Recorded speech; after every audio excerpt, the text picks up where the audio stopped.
Katawa Shoujo.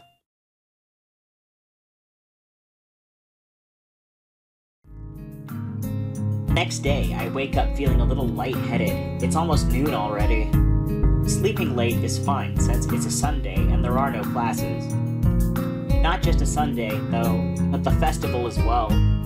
From my window, I can already see some people at the soba booth flinging noodles onto plates for people with a craving for low-quality food. I throw back a handful of my morning meds and ponder how to spend the day. There will be a few exams in the coming week, but I don't consider those as ominous as others, so I'm not as worried about them as I probably should be. With no urgent obligations regarding education, I should be free to spend the day at the festival as I like. Finishing my morning routine, I exit into the hallway, intending to go out and find something to eat. Passing by his door, I decide to see what Kenji's up to today, out of impulse. Why? I'm curious if he has any plans, since everyone is doing something.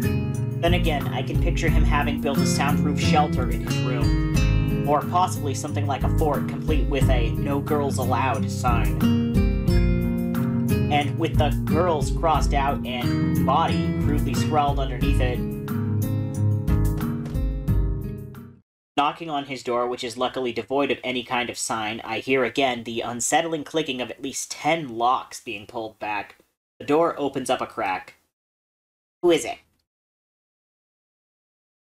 You're supposed to ask that before you open the door. Oh, it's you. Damn, it's early.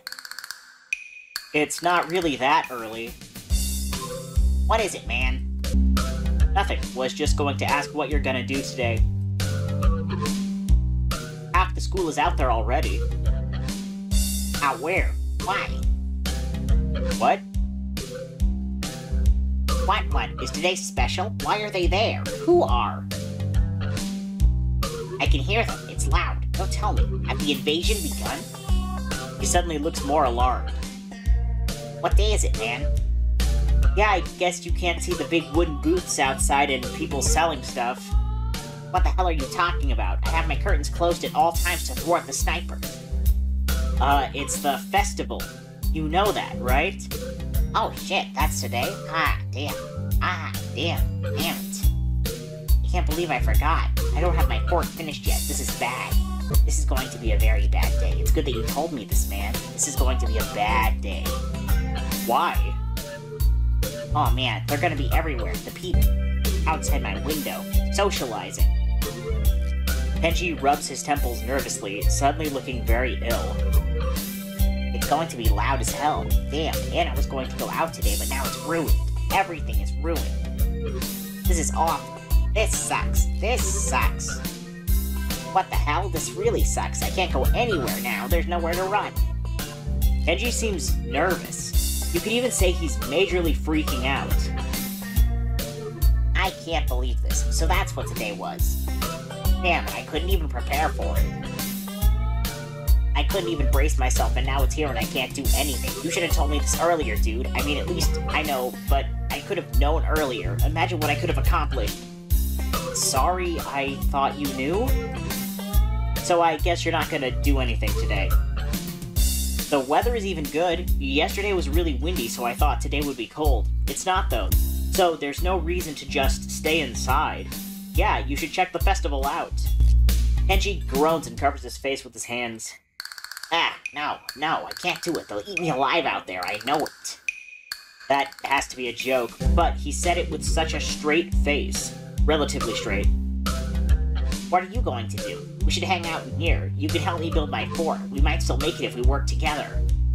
I wonder. I'm kinda hungry, but I made this deal that I try to take better care of myself. Be healthier, you know? To know if I should steer clear of the takoyaki or head straight in. Deal. Sounds ominous. So what are you getting in return? Nothing, I guess. It's not that kind of a deal. You know Emmy from our year? We kinda agreed to watch each other's backs, and... Hey! The shrill scream and the expression of abject terror in Kenji's face chill my blood. It's as if I told a Catholic priest I sold my soul to the devil. You sold your soul to the devil and didn't get anything in return? What the hell is wrong with you, man? You know who you are dealing with? She's a public health danger. Do you know how many people she sends to the hospital monthly with her carefully placed flying tackles? She's one of them, a key player in the vast conspiracy that aims for the complete submission of everything that is manly. I can't believe what I'm hearing. I trusted in your judgment, man. I thought we were brothers. You have to call it off before it's too late. This festival, too. It's just one of their ploys. He fingers his scarf nervously, faster and faster like he's trying to start a fire, and he slowly begins to calm down once the panic attack finishes running its course. I'm going to have to find a place to hide in, a safe haven, and then knock the lights out of myself so that I don't have to experience this horrible day. I have the perfect thing for that. I must prepare now. Don't go to the festival. Okay. Later, dude. The door slowly closes with a low creak, and I don't know how to feel about what Kenji just said. It's kind of unsettling, and now I start to feel doubtful, myself. Should I bother going? I've got a book I've been meaning to read. Something about an underground postal system that may or may not exist. It's short, too. I could have it finished in a day. But would that be a good way to spend my time? Well, yeah, it definitely would be. But I suppose that it would probably be a better idea to head outside, see the festival, try to integrate with all the other sideshow acts. Wait, did he just refer to the other students as sideshow acts? Jeez. Honestly, I should at least make an attempt to keep up the somewhat friendly personality I've had the past week. Maybe get something to eat, my stomach suggests. It's almost lunchtime, I could at least grab something from one of the stalls outside. I'm soon outside, surrounded by various students and people who may or may not be their parents. Every so often I catch a glimpse of someone who clearly just came up from town for the promise of a festival. They're easy to spot. The ones who can't stop staring, and behind their eyes you can tell they're thinking, now what's wrong with this one? I almost want to yell at them, but at the same time, can I deny that I've been doing the same thing all week? A wave of something like disgust sweeps over me, guilt for my own narrow-mindedness. I push the thoughts aside, concentrating on the pangs of hunger that burn my guts like a wildfire. The scent of something fried leads me to the promised land where I can get some lunch. I'm just getting my order when a loud voice interrupts me. Hey, what the hell are you doing? Having a break? Lunch? Breakfast? You mean you just got up? Suddenly sleeping all morning feels like a crime. No, I meant lunch, honest. She's not buying it. Brunch? That's not a healthy breakfast at all. She snatches my food out of my hand and glares at me. What the hell is this girl doing? Hey, that's my breakfast. What happened to it being your lunch? That's my... whatever, it's my food. Emmy places her hands on her hips and begins lecturing me. Did you really forget your dietary plan already? You need to be more conscious of your health, Hisao. What about your heart? My heart's fine the way it is, mostly. All I get in response is a roll of the eyes. I doubt that. You wouldn't be here if that was the case, would you? The girl's got a point, of course, but I'm not about to concede it. It's not that bad of a heart. Certainly it could handle a little grease now and again. Yeah, sure, and it handled a little running just fine, too. Emmy seems unconvinced. Not surprising, as I haven't even managed to convince myself. Maybe, but not if you're sleeping the day away all the time. A devious look suddenly crosses her face. Of course, if you'd been following the routine from the beginning, you wouldn't be in this situation. Hey, I've had a pretty eventful week, you know. For example, I almost died, and there was a lot of meeting people, and then I was on the roof for a while. Which is no excuse for slacking off, you know. A little near-death experience is no excuse for skipping basic exercise. Like running in the mornings. She nods as if something important has just been decided. So it's settled then. You've seen the error of your ways and are willing to adhere to my routine, right? I'll see you bright and early in the morning. We'll be running buddies. You know, you'd already convinced me yesterday that this was a good idea. You don't need to convince me again. Not that I did a good job of being convinced. She's right about eating healthy after all, and here I am ordering up something grossly unhealthy, but delicious. There are more important things than deliciousness, aren't there? Like staying alive? If Emmy weren't here browbeating me for my poor decisions, I'd probably... Hey, wait a second. A sudden question springs to mind. Hey, why the hell have you taken such an interest in my well-being? Emmy shrugs and grins at me. You're the new guy. I figure you don't have any friends yet, right? Besides, I've caused you trouble all week, right? I owe you for not getting angry. And I told the nurse I would, anyway. Uh-huh. Crazy little running girl wants to make me healthy. Well, I suppose there are worse fates. Okay, that sounds fine. Thanks for your concern. Tomorrow morning, then? I figure that ends the conversation, so I turn to leave. Not so fast. I feel a hand on my collar, and in a second I've been yanked backwards. Hey, no need to be so rough. What do you want now? Emmy looks almost wounded by my annoyed question. Thought you could use the company. Her eyes narrow. Besides, you were just gonna try sneaking some more of that fried crap, weren't you? Well, I wasn't going to, but now that she mentions it, it would have been a really good idea. I was not. Another glare. Okay, maybe I was gonna get a little. The glare continues. Okay, a lot. Jesus, I'm a danger to myself and others, aren't I? I get done agreeing that I need to be healthier and then immediately start considering the next unhealthy habit that comes my way.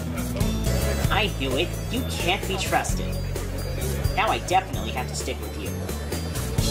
This whole situation feels silly.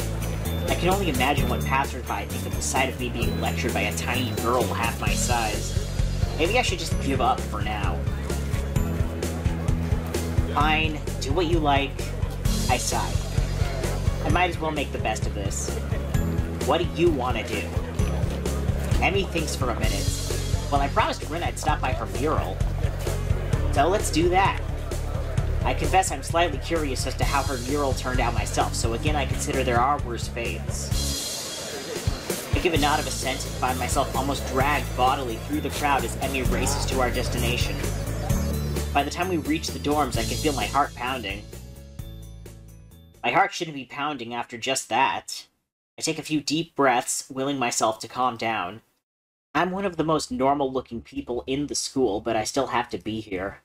Sometimes I almost wish I'd lost a hand or something. At least then it would be obvious that I belong. But instead I don't even look sick. Even now, trying to catch my breath, I just look out of shape. Emmy looks back and notices my state of distress. You're not gonna die on me, are you? Please don't. It'll be my fault, and I don't want to deal with that kind of guilt. Besides, after the last time, I really don't think I need to see that again, especially because the nurse will totally say it's all my fault. Nah, I'm fine. I guess I need to start running after all. And you wanted to keep eating your greasy whatever it was. See? It's a good thing I found you, right? Yes, it was. Maybe. Of course, I don't add that I wouldn't be in this state if she hadn't dragged me across the festival grounds. Further conversation is interrupted by the sudden appearance of Rin.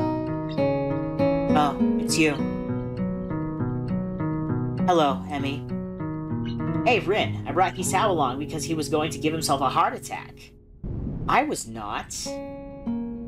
My objection goes unnoticed. We stopped by to see how the mural turned out. Rin nods slowly. Well, it's right there. You can see it pretty clearly. I find myself wondering how long Rin's been standing there in front of the mural. Has anyone even stopped by to look at it? Are we the first ones? Obviously we're not the first to see it, of course. I mean, it's pretty big. You'd be hard-pressed not to see it. At the same time, I don't think anyone's actually talked to Rin about it.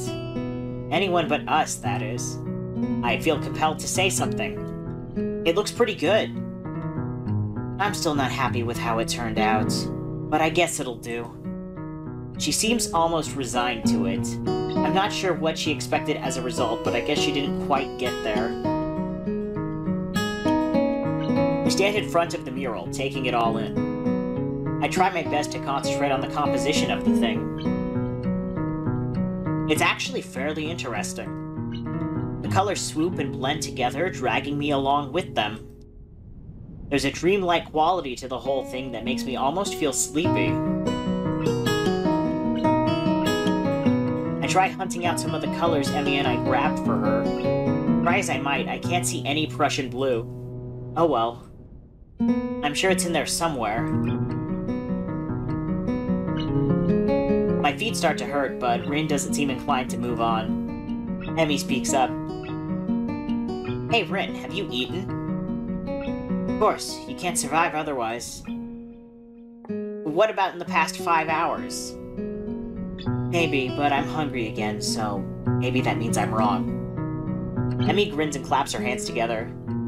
Good, come and get some food with us. Rin nods in assent. Okay, but we should hurry before they notice I'm gone. Somehow I don't think they care. Whoever they are. As we head back to the food stalls, I cast a longing eye over the fried food. No, I'd better not. I'm pretty sure Emmy wouldn't let me anyway.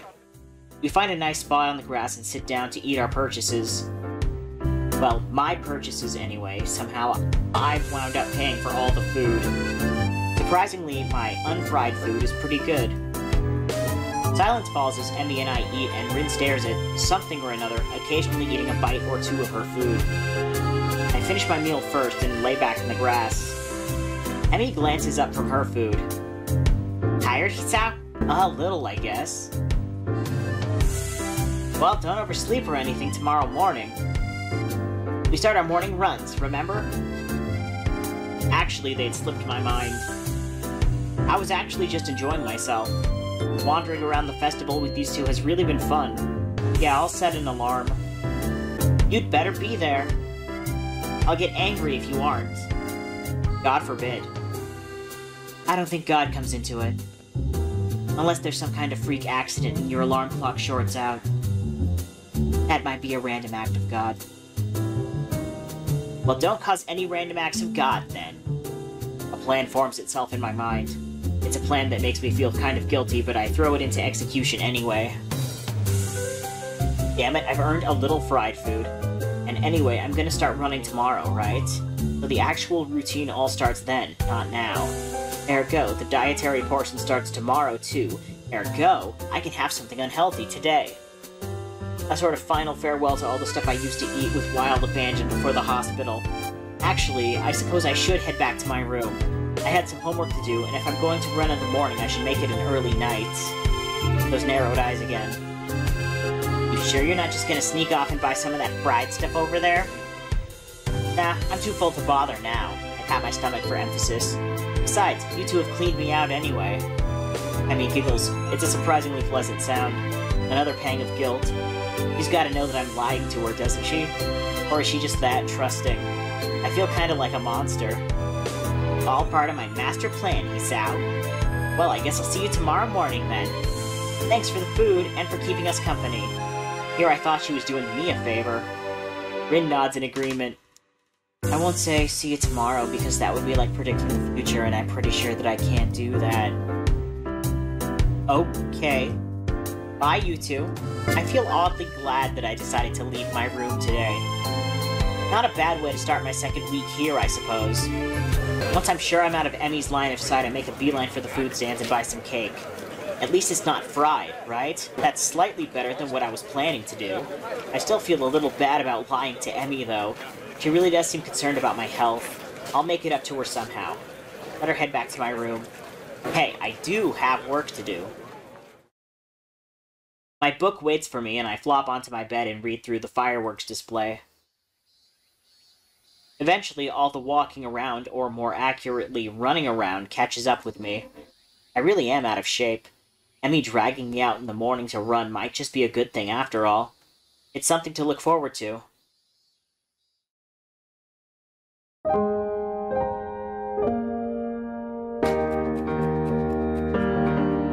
Oh, cool.